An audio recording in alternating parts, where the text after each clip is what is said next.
Here are some tips and tricks for beginners using the CQ18T digital mixer. I've used my CQ18T in various large and intimate venues over the past 5 months that I've had this mixer, and it's been reliable and has got the job done. These tips are from my own experience as I use them all the time. Tip number 1. Custom layer. The custom layer feature was added to the digital mixers with version 1.2 update.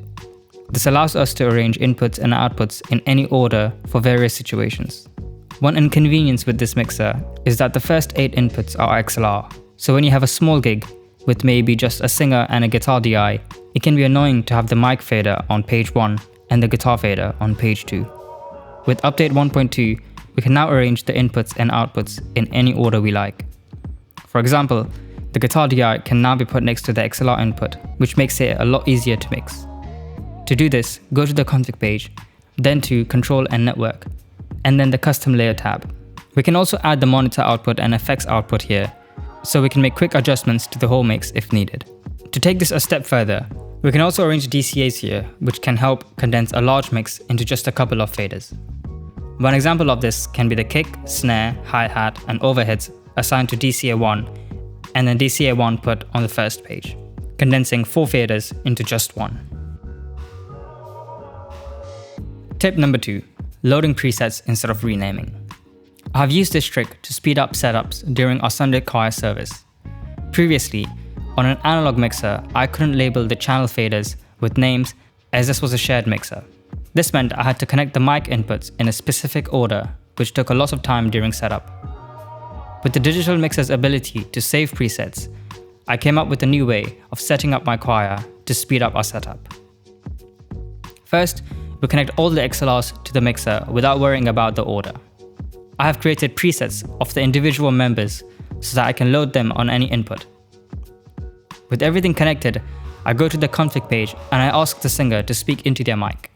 When I see a green light on the input, I load the preset of the singer on it, and then move on to the next singer. The presets are much quicker than renaming the inputs and applying individual EQ and compression settings from scratch, which saves time. As this is all possible with the master fader muted, this means that the audience doesn't hear us say mic test through the PA. This has significantly sped up our setup process and made it more convenient. To save a channel preset, first, rename and adjust the processing as needed for the input. Then go to the config page, click on the folder icon at the top and click the Store New button. At the bottom of this page, it tells you what can be saved in these presets.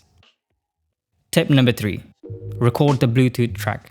Recording the Bluetooth track is useful for events like karaoke nights and recording backing tracks and the singer at venues. However, by default, the Bluetooth track does not show up in the merge track page for recording. To set this up, we will have to route the Bluetooth track into one of the outputs and then record the output in the multi track page. Step 1. Configure a pair of outputs to stereo. In this case, I will set up 5 and 6 as stereo for Bluetooth recording. Step 2. Send the Bluetooth track into the stereo output we configured.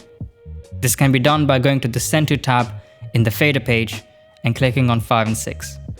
Step 3. Go to Config, then USB, SD and Bluetooth page, and under the channel assignment section, select 1718 as output 5 and 6. This is the stereo output that we configured for Bluetooth recording. Step 4. Now go to the multi-track recording page and arm channels 17 and 18 for recording. Ensure that you don't send any other signal into output 5 and 6, as this is dedicated for the Bluetooth track. Tip number 4. HighPass Filter. A HighPass filter is a very useful feature in this mixer and can be found in the preamp section on either the config page or the processing page.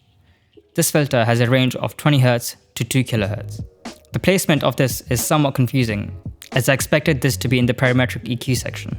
Although the EQ low frequency band can be configured as a high-pass filter, it is more useful to set a high-pass filter in the preamp stage, as this saves an EQ band for shaping the sound in the processing section. A high-pass filter is applied to remove any subharmonic frequencies from the input signal and to clean up the source. While this filter is in the preamp stage, it does not affect the recorded signal when the input source is set to post-preamp. This means that when recording from post-preamp, the full frequency range of the signal is recorded, 20 Hz to 20 kHz. even when the HighPass filter is engaged in the preamp stage. Tip number 5. Panic mute. Setting a one-button panic mute is only possible in version 1.2 of the CQ Mixer software. This is useful when we need to mute everything in case of feedback, noise, or in an emergency. To set this up, first go to the config page, then Control and Network, then to Mute Groups and assign all the outputs to a mute group and name it Panic. Step 2. Switch to the Soft Control tab and set one of the soft key functions to mute group mute, and the source as Panic. Now, when the soft key is pressed, all the outputs will be muted, regardless of they are set up to be pre or post fader. The soft key lights up red when it's engaged to make it obvious that the outputs are muted. Thank you for watching the video. Please subscribe to this channel if you want more content like this. Here is a video of the CQ4U app that you need to check out if you have this mixer. See you next time.